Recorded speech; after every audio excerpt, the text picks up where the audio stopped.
আসসালামু আলাইকুম বন্ধুরা, কেমন আছেন? বনলতা কিচেন বিডিতে আপনাদেরকে আবারও স্বাগতম।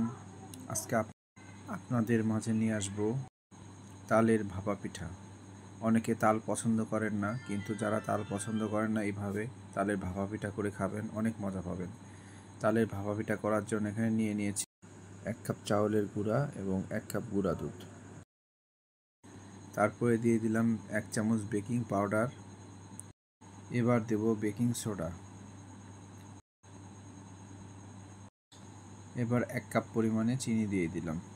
এখানে আপনারা যারা চিনি মিষ্টি বেশি খান তারা চিনির পরিমাণটা বাড়িয়ে নিতে পারেন।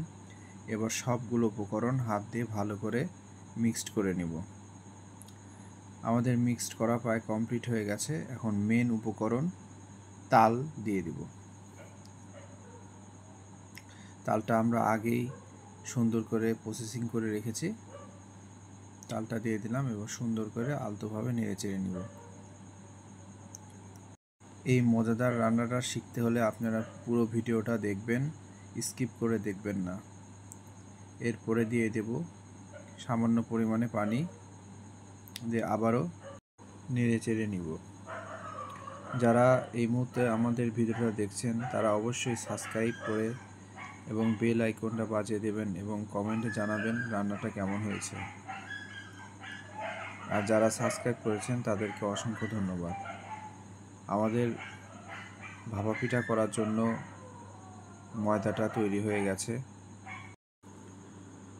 ময়দাটা ছানলে এমন হবে, ভালো করে দেখিয়ে দিলাম আপনাদেরকে। ভাপা পিঠা বানানোর জন্য আমাদের ময়দাটা কমপ্লিট হয়ে গেছে। কমপ্লিট হওয়ার পর ময়দাটা এমন হয়েছে। এখন বাড়তি স্বাদের জন্য দিয়ে দেব চীনাবাদাম। দিয়ে চীনাবাদামটা ভালো করে ময়দার সাথে মাখিয়ে নেব।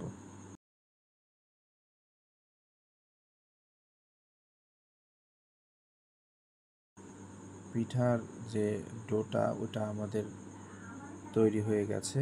এখন 10 থেকে 15 মিনিটের জন্য ঢাকনা দিয়ে সুন্দর করে ঢেকে দেব।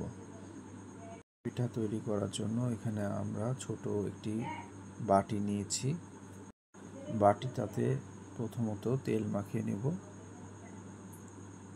তেল মাখানো হয়ে গেলে বাটির সাইজে আগে থেকেই কেটে রাখা কাগজটা দিয়ে দেব, যত পিঠাটা নিচে লেগে না যায়।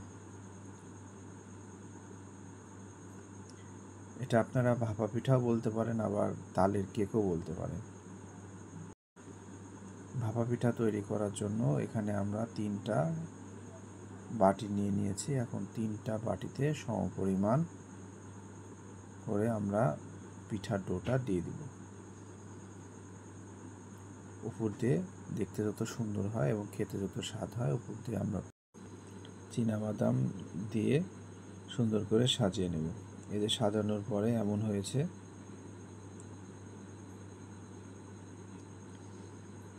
তিনটাই সাজানো কমপ্লিট হয়ে গেছে আমাদের।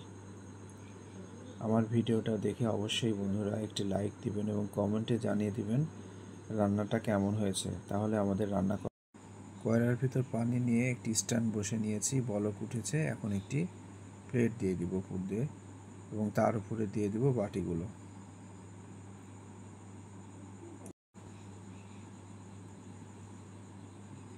এখন ঢেকে দেব 15 থেকে 20 মিনিটের জন্য।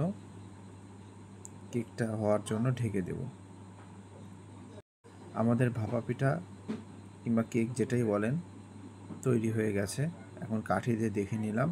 কাঠিতে দেখেন বন্ধুরা, পিঠাটা কিন্তু লাগতেছে না, তার মানে আমাদের পিঠাটা কমপ্লিট। এখন একটি ছুরি দিয়ে সাইডে সুন্দর করে কেটে নেব, যত বাটির সাথে পিঠাটা না আটকে যায়। ভাপা পিঠাটা নরম তুলতুলে হয়েছে।